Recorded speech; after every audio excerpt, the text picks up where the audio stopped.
Assalamualaikum warahmatullahi wabarakatuh. Bismillahirrahmanirrahim. Innal hamdalillahi jami'a. Wassalatu wassalamu ala sayyidina Muhammadin asyrafil khalqi jam'a.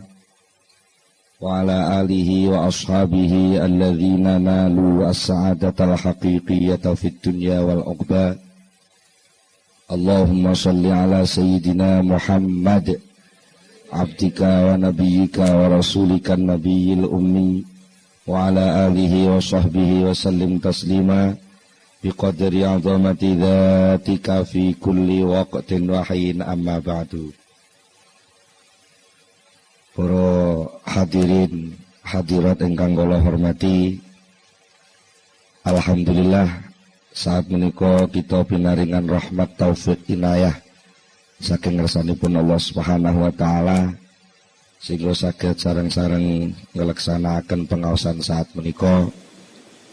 Mugi-mugi anggen kita sami ngaos menika mangke saged dipun catet dening Allah dados amal hasanah kila kita sedaya lan saged dados sababipun nampi ilmu ingkang manfaat fid dunya wal akhirah. Mila saking menika saderengipun kita langsungaken pengaosan langkung rumiyin, monggo kita sami sareng-sareng maos doa. Bismillahirrahmanirrahim. Subhanakallahumma Rabbana la ilma lana illa ma 'allamtana innaka antal alimul hakim wa tub 'alaina innaka antat tawwabur rahim wa taqabbal minna innaka antas samiul alim wa 'allimna min ladunka ilman nafi'a ya dzal jalali wal ikram. Allahumma iftah lana hikmataka wa ansur alaina rahmataka ya dzal jalali wal ikram. Rabbi zidni ilma wa wasi' fiyya rizqi wa barik li fima razaqtani waj'alni mahbuban fi qulubi ibadika wa azizan fi uyunihim waj'alni wajihan fid dunya wal akhirah wa minal muqarrabin ya katsiran nawali ya hasanal fi'ali ya qaiman bila zawali ya mubtian bila misali falakal hamdu wal minnatu wasyarafu ala kulli hal. Lahumul fatihah.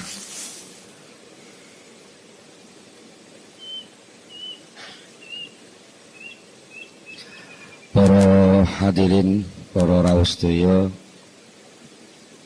wonten ing pengaosan ingkang kita sampun bicara masalah tasawuf secara umum saha mengenal Syekh Ibnu Athaillah Sakandari. Wonten ing kelajenganipun menika badhe kula aturaken setunggalipun tata cara utawi teknisipun ngaos al-hikam. Ingkang kata-kata kula panjenengan sedaya menika ngaos menika terkait terbiasa mirengaken pengaosan menika secara sebab akibat. Bagi biasanipun ngaos menika ngangge ilmu fikih. Nek lakone ngene hukume ngene. Nek enek sebab ngene muncule hukum ngene. Karena muncul sifat mendemi banjur omben-omben iki haram diombe. Nika sebab akibat. Nah, kadang-kadang sebab akibat menika mempengaruhi cara berpikiripun akal kula panjenengan. Nalikane kula panjenengan badhe lumebet wonten ing wilayah sing antaranipun sebab kalih akibat niku sami-sami dados wilayah sucinipun Allah. Menika kadang-kadang kula panjenengan tasih terbiasa terbawa berpikir sebab akibat. Padahal ingkang dipun waos, ingkang dipun tampilaken wonten ing kitab Al-Hikam menika sejatosipun rekaman laku rohani bagi ingkang ngarang kitab menika. Terus kitab Hikam niku penake omong ya wis enten perjalanan sing dilampahaken Syekh Ibnu Athaillah. Terus niku lika-liku perjalanan niku dipun rekam dening Syekh Ibnu Athaillah dados Al-Hikam menika lajeng kenging dipun pundhut suri tauladan dening ingkang purun kersa maos, nanging tetep mboten saged 100% persis kados ingkang dipun alami dening Syekh Ibnu Athaillah.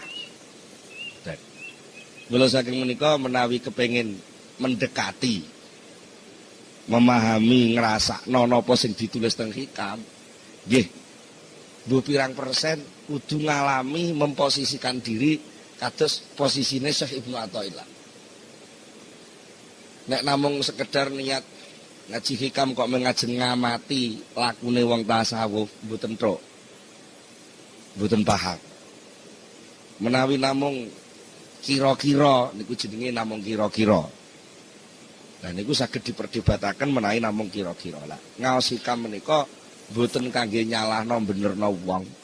Tapi ngaos Hikam menika kangge nglungguhaken manah kula panjenengan sedaya niki supados saged ngraosaken ya napa to sakjane rasane dadi kawulane Allah sing tenang. Niku. Rasane dadi kawulane Allah sing tenan niku dos pundi. Menawi soal fikih niku soalipun soal lakonku niki salah apa bener. Niku soal fikih. Utawi memahami ngene iki diperintah Allah, nggih. Paham diperintah Allah, tapi lek Al-Hikam utawi tasawuf niku pun mboten ngoten. Nglakoni perintahe Allah kuwi lho rasane piye? Ngoten. Benten nggih. Mila lajeng perlu wonten semacam arahan menawi mangke panjenengan nyuwun sewu mirengaken keterangan saking pengaosan Al-Hikam lajeng wonten sing nyuwun sewu wah gak mathok akal ngoten. Pancen Al-Hikam niku sak gedakan. Sak gedakan niku cara ngriki napa?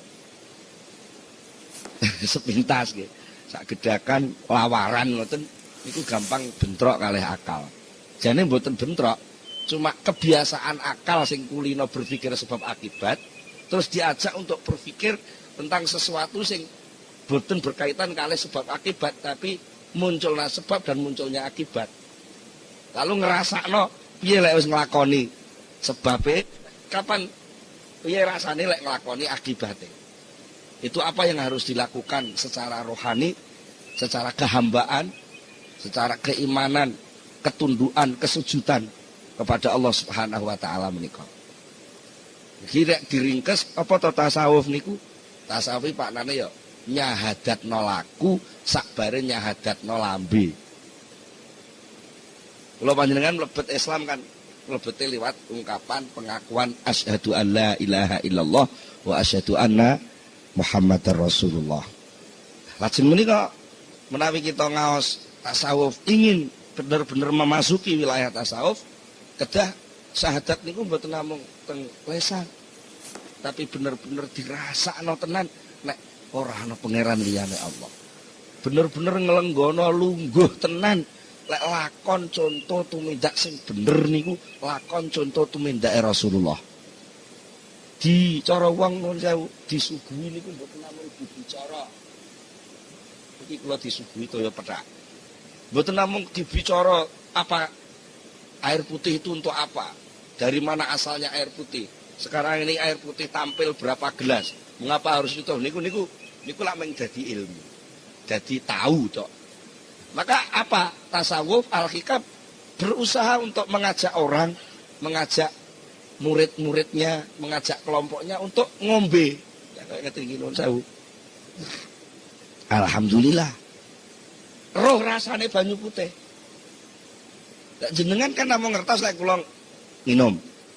Gitu. Tapi jenengan lagi panggah ngelak. Gitu nggih. Panggah ngelak. Bisane roh rasane banyu putih sing kula ombe niki. Jenengan nggih kudu melok nglakoni ngangkat gelas, nemplekno pucuk gelas, didokne teng lambe, disedot kaya kula leh nyedot nyeruput. Mengke nggih dilaksanakne tenan rasane. Mergi padha-padha ngangkat, kok kaduan wong ngamati sami. Jenengan pamane nggih ngangkat gelas, kula ngangkat gelas. Tapi bangsa nemplek lambe, jenengan sebul, kula nyedot. Niku nggih pun benten.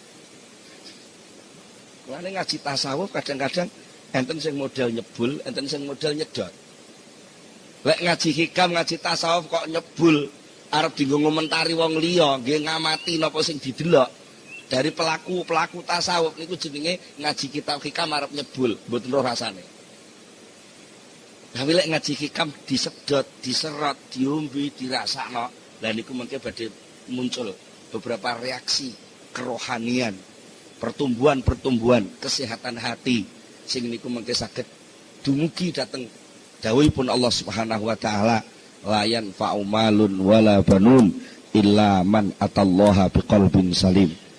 Suatu ketika hari itu tidak berguna lagi yang namanya harta dan anak buah, kecuali hanya hati yang datang kepada Allah dengan sehat selamat. Sama namun gambaraken atallaha biqalbin salim niku teka teng Allah kok terus ngenteni sok kiamat niku kesuwen. Wong Allah niku mboten tau ndelik, jenengan dadi makhluk Allah niku nggih wiwit dadi menungso nggih langsung dadi makhluk Allah, berarti teka teng Allah niku sak wayah-wayah. Sapa sing iso teka teng Allah, sowan teng Allah, sebo teng Allah, usul teng Allah dengan hati yang sehat, disitulah dia menerima kemanfaatan sejati, kenikmatan hakiki, kebahagiaan abadi yang tidak dipengaruhi oleh perubahan sesuatu apapun selain Allah. Lha saking menika pijakan awal saking pengajian tasawuf menika berusaha ngrasakno nganggo ati, aja kesusu ngomentari nganggo akal. Niki sepisan kaping kalih kitab Al-Hikam niku kitab sing mboten enten bismillahe. Tegese mboten enten kawitane. Nggih mboten enten khatamane. Niki nedhake lek kitab Al-Hikam niku diji pucuke tok nggih kenek, tengahe tok nggih kenek, pungkasane tok nggih kenek utawa disungsang keng mburi mengarep nggih kenek, keng tengah mengarep mengguri ngoten nggih kenek. Berarti sedaya niku intine namung ngajak syahadat. Dari berbagai posisi sing dialami dening masing-masing pribadi lan menungso. Kula saking menika monggo dalu niki kita lumebet wonten ing kitab Al-Hikam. Dengan kalau wau sekedhik sampun kula aturaken ngingi masalah landasan awal kangge memahami Al-Hikam boten sanes kejawi manah ingkang sehat, inggih menika manah ingkang iman dumateng Allah Subhanahu wa taala. Pertama kali yang harus dicanangkan adalah keyakinan, kepercayaan yang kuat bahwa tiada Tuhan selain Allah sing iso ngenangene lan ngenekno segala sesuatu niku mung Allah Subhanahu wa taala. Sak liyane Allah mboten enten apa-apane. Iniki kangge omben-ombene ati. Niku dasar awal. Mila wonten ing dawuhipun Syekh Ibnu Athaillah Sakandari ingkang pertama kali dipun dawuhaken nggih menika nyangkut soal ketergantunganipun menungso. Nggih menika soal iktimad. Dawuhipun ngeten. Min alamatil iktimadi 'alal amal nuqsanur raja'i 'inda wujudiz zalal. Min alamatil iktimadi iku setengah saking tetengere gantung Wong kuno lek maknane tetanggenan. Tetanggenan niku cara sakniki ngendel-ngendelke. Duwe piandel. Termasuk tanda-tandane wong sing tetanggenan ning gone amal. Iku nuqsanur rajai, sudone pengarep-arep. Cara wong sakniki hilangnya harapan. Inda wujudi zalal nalikane onone kesalahan. Niki iktimat ketergantungan. Napa to iktimat niku? Iktimat menika pijakan cara bangunan nggih pondasi. Cara wong arep budal ngamal ngoten asas dasaripun perbuatan. Enten tiyang niku sing gantungno ngamal, napa gantungno keberhasilan niku melalui pekerjaan. Kalau saya bekerja keras, maka saya pasti sukses. Kalau saya beramal sungguh-sungguh, maka saya pasti masuk surga. Nah, niki jenenge mengaitkan antara amal dengan hasil. Niki pancen sebagai dorongan wong tumindak koyok-koyok bener. Tapi niku mungkin dibenturke tengene tauhid. Tengene Allah Subhanahu wa taala niku kurang pas. Napa kurang pas e? Mergo ngamal niku makhluk. Amal itu makhluk. Makhluk itu ya makhluk, bukan kholik. Karena bukan kholik, amal itu tidak bisa berbuat apa-apa dan tidak bisa membekaskan apa-apa, tidak bisa memunculkan apa-apa. Kalau toh selama ini kita amati, entah itu pakai ilmu sosial, ilmu apapun, ilmu eksak macam-macam bahwa ada sebab dan akibat, itu sebenarnya bukan yang memunculkan akibat itu sebab tadi. Tapi menurut keyakinan iman la ilaha illallah, sebab itu ciptaan Allah, akibat ciptaan Allah, cuma Gusti Allah lek gawe digandeng bareng. Bukan sebab yang membuatkan akibat. Bukan bekerja yang membuat orang sukses. Tapi bekerja itu ciptaan Allah, sukses itu ciptaan Allah, karo Allah gawene digandeng, dijejerno. Buktinya apa? Suatu ketika Allah punya kehendak juga bahwa antara bekerja keras dengan sukses itu gak digandeng. Wis jeleput cul cilik jareke kerja dari yang paling nol. Ibaya gak oleh loro wis glewang. Niku artinya sebab sukses oleh Allah diputus, maka Allah pun tidak memunculkan akibat. Kadang-kadang Allah juga memunculkan akibat.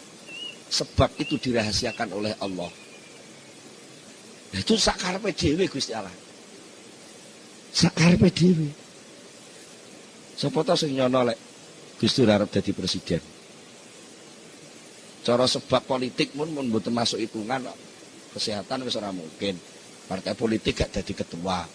Partainya ya kalah pisan.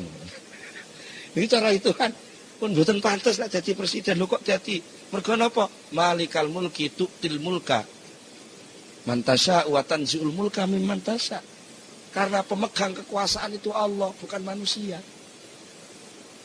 Kalau toh ada orang yang berkuasa itu bukan kekuasaan dia, tapi itu titipan dari Allah. Pas Allah gelem ngangkat dia jadi pemimpin, jadi malik.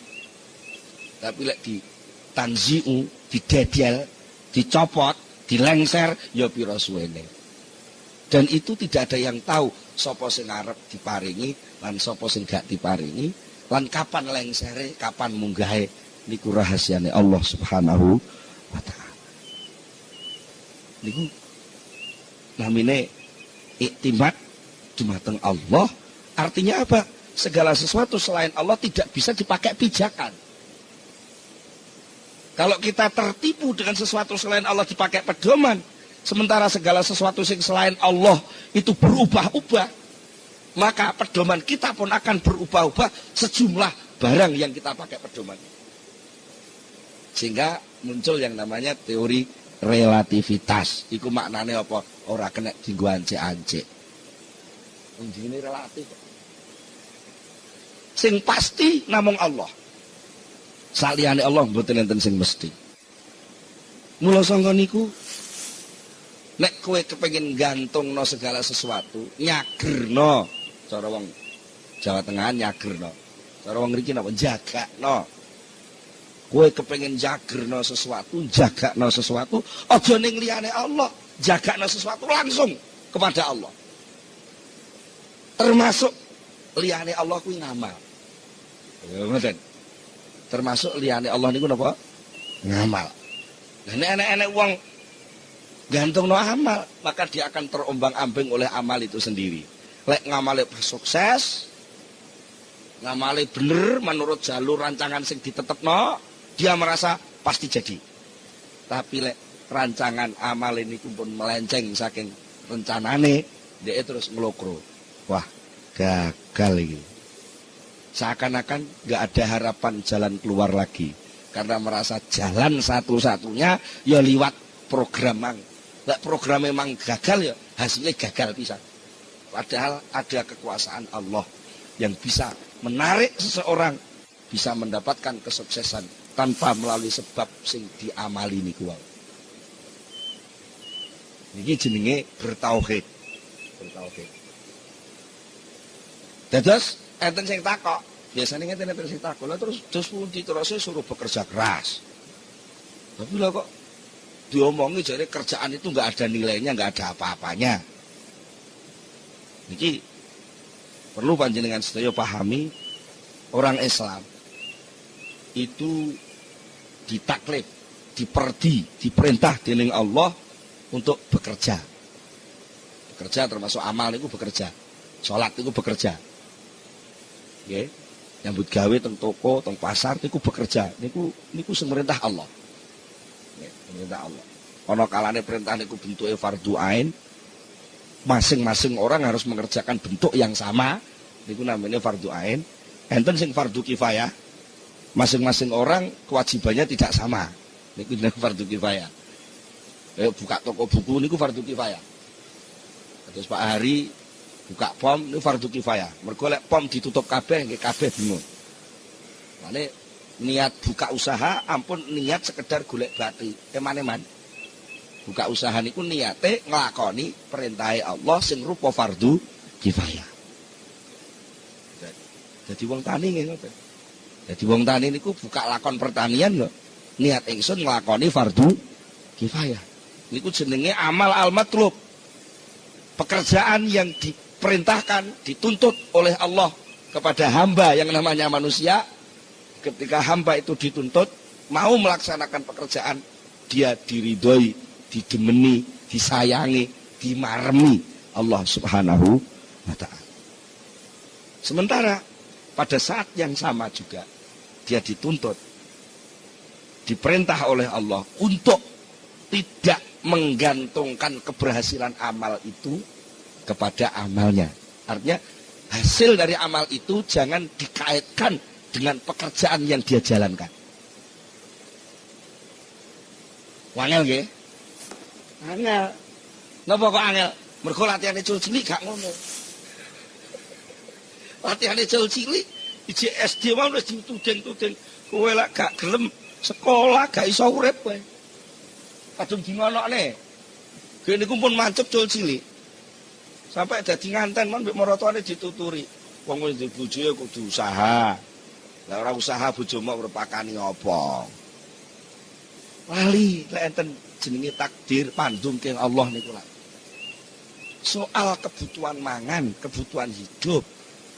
Soal sukses dan tidak sukses niku sing ngedum Gusti Allah. Soal kerja sing merintah Gusti Allah. Apa bedane? Pandum karo perintah beda. Lek pandum niku sing ngerjakne Allah. Lek perintah sing ngerjakne kawulane. Beda banget. Tebe. Lah krana pandum niku pekerjaane Allah, urusane ki Allah sing ngurusi. Kapan tekane, nganggo cara apa suksese, liwat ndi sukses iku teka. Nggih ngoten ta nggih. Njenengan piyambak kadang duwe rancangan wis mening-mening wis pokoke mesti go. Ngoten. Ibake teko mbepok gagal. Kadang-kadang wis diputusne gagal aku oleh urip iki kok. Gagal rencanane wis ibake dadakan mara enek wong mara. Lah ki perkara arep lunga ngoten mawon. Menungso niku sering kecelek kok. Sering kecelek kowe. Wis gak iso budal aku. Gak iso. Keri-keri ora enek kancane teko saya budal. Niku lagi di luar rencanane menungso. Lan niku dadi gitu. Dadi. Dan nek ngono tengok-tengok ae ora usah usaha, jenenge wong purek. Purek terus mesti purek, wong diperintah ora budal lak purek. Mergo apa dianggap budale niku ora enek gunane lho, soal guna gak guna sing mutusi duduk kowe. Guna gak guna sing mutusi Gusti Allah. Napa anggit sampean salat niku enek gunane? Cobi sampean pikir, salat niku enek gunane? Wong mek jengkang-jengking, ngambusi lemah, ngubling ngoten niku. Nuwun sewu niki. Sampeyan pikir napa ngono kuwi enek gunane? Mboten enten to cara akal lho nggih, pandangan akal. Apa yang bisa tumbuh dari pekerjaan sholat? Enggak ada apa-apanya. Enggak ada apa-apanya. Tapi mengapa itu diperintah? Ya urusannya sing merintah. Dan aku diperintahkan ngubling kok manut, ya manute kuwi jane sing dadi soal. Manute kuwi lho. Dan nek kowe nganggo teori mengapa sholat itu diperintah? Karena sholat itu kalau dilaksanakan bisa menyehatkan diri lahir batin. Bisa wis salat tenan, ibaya awake malah lara. Oh, lek ngono salat iki ora iso nyehatno wong. Lah akhire terus curiga karo perintah Allah. Lah Gusti Allah dicurigai ku kawula cap apa nyurigai Gusti Allah. Di sini. Maka kita mengerjakan segala sesuatu ya mengerjakne tok. Ya nikmatilah pangkatmu sebagai pekerja.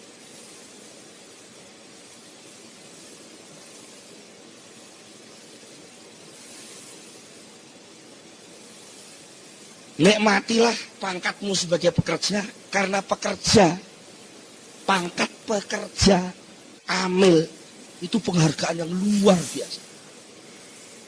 Jadi, bukti nih, enak uang di PHK muring-muring. Gitu, krisis-krisis dilok nih kok, uang lak kata sing di PHK, di PHK kok malah muring-muring. Mestinya ya di PHK ini beneran tau orang duwe beban lah. Mengapa marah-marah? Karena orang tidak bekerja itu enggak punya nilai. Kalau dia masih disuruh kerja, maknanya dia masih dihargai. Enek kawula kok diperintah bendarane, iku maknane ijik diinstruksikan. Berarti ijik dicatet dadi punggawane bendara. Lah kok enek wong kawula diperintah ora budal. Iki jenenge piyambake tidak mensyukuri kedudukan dia sebagai hamba Allah. Akhirnya apa? Bekerja itu nikmat. Jadi lek enek wong nuduh wong ahli tasawuf itu wong lumuh, wong males, itu salah pengamatan. Utawa mungkin sing diamati dudu wong tasawuf. Nggih. Lek wong sing ahli tasawuf sing asli bekerja itu ibadah. Entah kerja bentuk sholat atau kerja bentuk macul, kedua-duanya ibadah. Sama, wongku ya perintah. Ya cuma salah mawon to, nalika macul gak maca syahadat dadi rumangsane gak ngibadah. Rumangsane wong macul iku mek olah-alik lemah terus engko oleh panen iku kekku. Ya salah besar itu. Mergo napa? Kedudukan hamba, kedudukan abdi itu tidak bisa lepas. Dan tidak terikat oleh waktu dan tempat. Sama jangan mengira lek ning masjid diikat jadi kaulane Allah terus lek ning toko ora. Lek sampean duwe keyakinan ngono maknane sampean rumangsa iso mbrojol saka wilayah kekuasaane Allah. Napa saged? Betul saged. Kok enek suasana mbrojol saka kekuasaane Allah. Lha engko lek Gusti Allah duwe kekuasaan terbatas. Buktine lha iku enek menungso iso metu. Nilai wilayah kekuasaane tuan rumah mungkin ada batas. Ini ruang tamu, ini ruang pribadi, ini ruang tengah, ini ruang makan, ada batas-batas. Nek wis metu kok pager jenenge wis duduk wilayahku. Niku lek kula sing kuwasa. Kuasane Allah mboten enten pager ya. Tak terbatas. Maknane napa? Pangkat kawula sing nemplek teng menungsa. Niku esuk ya kawula, awan ya kawula, bengi kawula, setengah wengi ya kawula, tegese pangkat kawula itu enggak pernah lepas. Sampeyan teng toko ya kawula, teng kantor ya kawula, teng sawah ya kawula, ning masjid ya kawula. Kenapa kok lalu ada keyakinan lek ning masjid kawula tapi lek ning sawah ora kawula? Lah niku akibatnya muncul penganggap seperti itu sehingga merasa bebas ketika keluar dari masjid, ketika merasa bebas keluar dari masjid, merasa enggak ada ikatan. Ketika merasa nggak ada ikatan, nggak ada hukum, ketika nggak ada hukum sakar PDW, nalika sakar PDW tabrakan karo kancane. Itu